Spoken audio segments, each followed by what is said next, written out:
Hello friends. I hope कि आप अच्छे होंगे और आप अच्छे ही होंगे क्योंकि कुछ चीज़ें बहुत पॉजिटिव आई हैं और हमारे फेवर में आ रही हैं। तो फर्स्टली हम बात करते हैं, कुछ लोगों को मैसेज देना चाहते हैं स्पेशली बड़े बड़े यूट्यूब चैनल को कि सर जो भी बड़े बड़े यूट्यूब चैनल है जो स्टडी के लिए हम लोग को सपोर्ट करते हैं, उनमें कुछ चैनल्स के नाम हैं study for civil services, UP PCS simplify, decode exam and etcetera. तो इन चैनलों से मेरा एक रिक्वेस्ट है कि आप जब इतने बच्चों को पढ़ाते हैं, इतने बच्चे आपसे पढ़ते हैं, आपका चैनल इन्हीं स्टूडेंट से चलता है, तो इन लोगों की आवाज़ बनिए।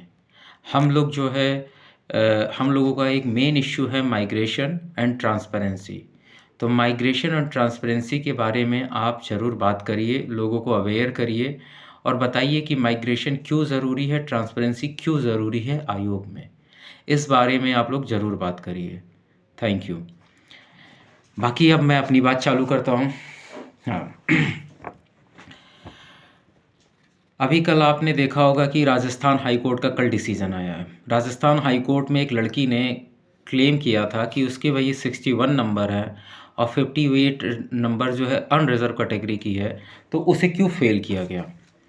और उसने जब कोर्ट केस किया और उसे जीत मिली, तो ये चीज़ तो क्लियर है ना कि माइग्रेशन बहुत इम्पॉर्टेंट फैक्टर है। और उसी की वजह से उसको कल जो है high court, Rajasthan high court के सिंगल बेंच ने ये जजमेंट दिया कि गर्ल्स के जो लड़की है उसके नंबर ज़्यादा हैं, उसको पास किया जाए। अब वो डबल बेंच में भी जीतेगी। यही बात मैं आप लोगों से बार बार कह रहा था कि हम एमपी में भी ऑलरेडी केस जीता हुआ है, हरियाणा में भी केस जीता हुआ है, यूपी में भी ऑलरेडी केस जीता हुआ है। आंशिक तौर पे जीता है, लेकिन डबल बेंच में केस चल रहा है, वो भी जीत जाएंगे। और हम लोगों ने भी केस कर दिया है, तो हम लोग जीतेंगे। आप परेशान ना होइए, क्योंकि सुप्रीम कोर्ट का भाई गाइडलाइन है कि अगर आपके नंबर ज़्यादा हैं तो आपको माइग्रेट किया जाएगा, चाहे वो किसी भी कैटेगरी का हो, चाहे ईडब्ल्यूएस हो, ओबीसी हो, एससी है, एसटी है, फिजिकल हैंडीकैप्ड है, फीमेल है, चाहे किसी भी रिजर्व कैटेगरी का हो, उसको माइग्रेट किया जाएगा अनरिजर्व कैटेगरी में, अगर उसके नंबर ज़्यादा हैं अनरिजर्व कैटेगरी से। तो ये जो एक मुहिम मैंने चालू किया था, हम लोगों ने चालू किया था, ये बात बहुत दूर तक गई है, अब बहुत लोगों तक पहुंच गई है। तो अभी मैं बताना चाहता हूँ कि आर ओ 2023 का स्टेटस ये है कि जो भी पिटिशनर थे उसमें उन सभी को ऐड तो कर ही दिया गया था। कुछ दिन में आयोग का काउंटर आने वाला, आई थिंक 3 to 4 डेज़ में काउंटर आ जाएगा और हमें पता चल जाएगा category wise seat, category wise cut off. इसी से आइडिया लग जाएगा कि कितने लोगों का सिलेक्शन किस बेसिस पे हो रहा है। ठीक है। और 15 तारीख को ऑलरेडी लखनऊ हाई कोर्ट में हम लोगों की सुनवाई है, जहाँ हम प्रेजेंट होंगे, हम और विजय सोनी। ठीक है। और ईडब्ल्यूएस में भी विजय पाठक भी रहेंगे साथ में। अब मैं बात करता हूँ कि यूपी पीएससी एई का क्या चल रहा है। यूपी पीएससी एई असिस्टेंट इंजीनियर, इनकी सुनवाई 9 नवंबर को लगी हुई है, 9 दिसंबर को लगी हुई है। और चूँकि डबल बेंच में इनका मैटर है, तो अभी इनका देखते हैं क्या होता है प्रोसेस। बाकी 9 दिसंबर को इनकी डेट लगी हुई है, अभी रिसेंट में होने वाला। फिर जैसा भी होगा इनके बारे में बताया जाएगा। यूपी पीएससी एग्रीकल्चर, ऑलरेडी ये भी कोर्ट केस में चल रहा है, इसी वजह से यूपी पीएससी एग्रीकल्चर का रिज़ल्ट नहीं आ रहा है। और ये एक अच्छी बात है कि केस होने की वजह से रिज़ल्ट रुक गया। अगर केस ना होता तो इनका भी रिज़ल्ट आ गया होता और सब लोग सोचते कि यार ये क्या हो गया। तो एग्रीकल्चर का भी जो है इलाहाबाद हाई कोर्ट में मैटर चल रहा है और इसको भी जो है यूपी पीएससी एई के साथ ही मर्ज कर दिया गया है। तो दोनों केस साथ ही में खरे सर देख रहे हैं और इलाहाबाद हाई कोर्ट में चल रहा है। अब मैं जो कुछ चीज़ें आपको बताने वाला हूँ कि पॉलिटेक्निक लेक्चरार पे जो यूपी पीएससी एई के स्टूडेंट हैं वो प्लान कर रहे हैं केस करने के लिए, क्योंकि वहाँ पे भी माइग्रेशन का बहुत बड़ा इशू है और उनके में तो सीटें भी बता दी जाती हैं। तो वो प्लान कर रहे हैं। तो जो भी स्टूडेंट पॉलिटेक्निक लेक्चरार को लेके केस करना चाहते हैं वो उनसे कांटेक्ट कर लें, यूपी पीएससी असिस्टेंट इंजीनियर से, रजत मौर्य वाले केस में।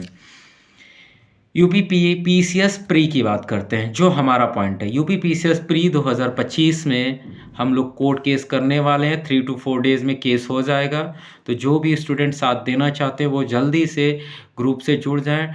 लिंक डिस्क्रिप्शन में मेंशन है, वहाँ से आप जुड़ जाएँ और वहाँ पे अजीत, अतुल और महेंद्र जी को कॉन्टैक्ट करें। अजीत, अतुल, महेंद्र जी को कॉन्टैक्ट करें, वो आपको गाइड कर देंगे और 3 to 4 डेज़ में हम लोग केस फाइल कर देंगे। तो जितना ज़्यादा हो सके उतने जल्दी लोग ऐड हो जाइए और प्रोसेस ऑन कर दिया गया है उसका। लॉयर से भी बात हो गया है और अब तो ये केस और बड़ा होने वाला है। आपने देखा कि हम ये जो लड़ाई लड़ रहे थे, लोगों को लग रहा था कि ये सिर्फ़ रिज़र्व कैटेगरी की लड़ाई हो रही है, सिर्फ़ ओबीसी, एससी, एसटी की लड़ाई है। लेकिन अब लोगों को समझ आया होगा कि ये लड़ाई पूरी जनरल की भी है। क्योंकि जर्नल के ऐसे कई स्टूडेंट हैं जिन्होंने मुझे कॉल किया कि सर मेरे इतने नंबर हैं, नहीं हुआ, सर मेरे इतने नंबर हैं, नहीं हुआ। जिस दिन रिज़ल्ट आया उस दिन 88 क्वेश्चन पे एक फिज़िकल हैंडीकैप्ड का लड़का मुझे मैसेज करता है, कहता है सर मेरा नहीं हुआ, मैं क्या करूँ, ईडब्ल्यूएस लगाया था। मैंने कहा ऐसे कैसे हो सकता है कि आपका नहीं हुआ? फिर मुझे रिसेंटली किसी और का भी मैसेज कॉल आया, मैंने उनसे भी बात किया, नाम डिस्क्लोज़ नहीं कर सकता, उनका भी नहीं हुआ। वो भी जनरल कैंडिडेट है। इसी तरह से आपने सानवी पाठक का भी नाम सुना होगा, जिनका भी बहुत न्यूज़ में था। वो भी एक जनरल कैटेगरी की स्टूडेंट है, फिज़िकल हैंडीकैप लगा रखा है, उनका भी नहीं हुआ। 99 क्वेश्चन था। तो ऐसे बहुत से एग्ज़ाम्पल भरे पड़े हैं जो 100 क्वेश्चन, 95 क्वेश्चन के आसपास है। लेकिन ये जो लोग क्वेश्चंस लेकर आए, ये ब्राइट स्टूडेंट हैं। ऐसा नहीं कि बहुत वीक स्टूडेंट है। मैं एक्चुअल में बताऊँ कि 90 क्वेश्चन के ऊपर कट ऑफ जा ही नहीं सकती है। मेरे परिचय के बहुत से ऐसे लोग हैं जो इंटरव्यू दिए हैं 2-3 बार, वो लोग 90-91 क्वेश्चन के आसपास रुके हैं। जो लोग यूपीएससी का मेंस दिए हैं, वो इतने ही क्वेश्चन पे रुके हैं। आयोग ने पता नहीं कहाँ से इतनी ज़्यादा कट ऑफ लेकर गया, किसको एंट्री दे रहा है, किसको भर रहा है, किसी को कुछ नहीं पता है।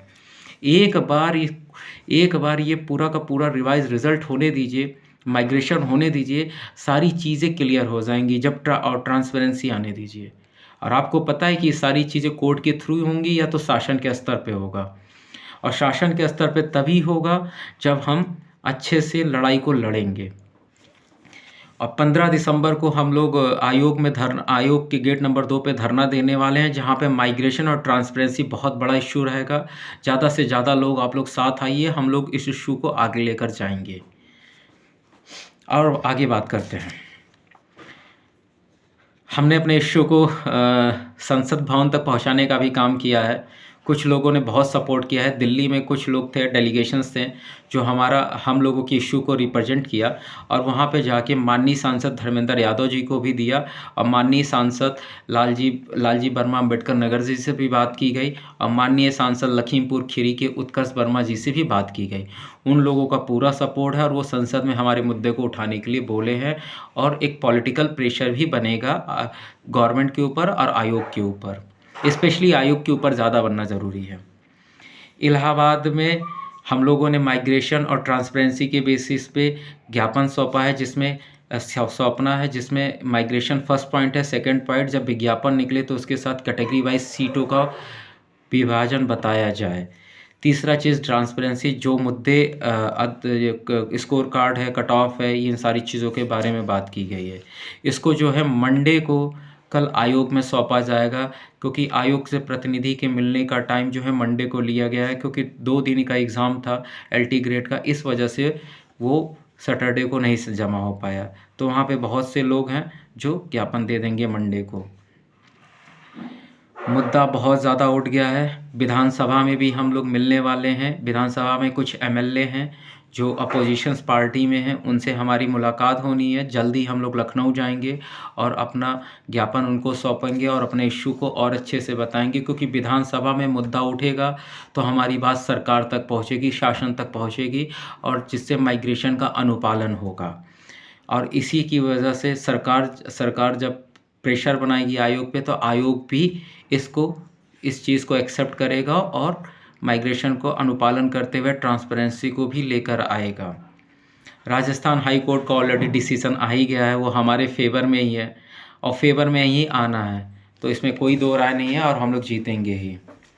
टीचर का मुद्दा जो आपसे बता रहे थे, वो टीचर का मुद्दा सुप्रीम कोर्ट में चल रहा है, जिसमें 16 दिसंबर की सुनवाई है, 18 दिसंबर को उसका भी जजमेंट आना है। तो एक साथ बहुत लोगों का प्रेशर पड़ने वाला है आयोग के ऊपर। फर्स्टली विधानसभा से प्रेशर पड़ेगा, वहाँ पे मुद्दा उठेगा। दूसरा, संसद में भी प्रेशर पड़ेगा। तीसरा, अपोजिशंस पार्टी उठाएंगी। चौथा, 15 तारीख को हम लोग धरना देंगे, आंदोलन करेंगे। पांचवा, क्या बोलते हैं, high court, Lucknow high court से डिसीजंस आने हैं और कोर्ट की तरफ से भी प्रेशर पड़ेगा। तो जीत हमारी तय है, बस आप लोग यूनाइट रहिए, इकट्ठा रहिए, जीत हमारी तय है और हम जीतेंगे पक्का। बस आप लोग ज़्यादा से ज़्यादा लोगों को अवेयर करिए और हमारे लिंक को हमने अपने लिंक को डिस्क्रिप्शन में मेंशन किया है, उसमें ज़्यादा से ज़्यादा लोग जुड़िए और ग्रुप को ज़्यादा से ज़्यादा शेयर करिए। और सबसे इम्पॉर्टेंट चीज़, हमें किसी और प्लेटफॉर्म की ज़रूरत ना पड़े तो इस प्लेटफॉर्म को सब्सक्राइब और शेयर करिए, जिससे हमारी बात बहुत दूर तक पहुँचे और सभी तक पहुँचे। Thank you. सपोर्ट बनाए रखिए।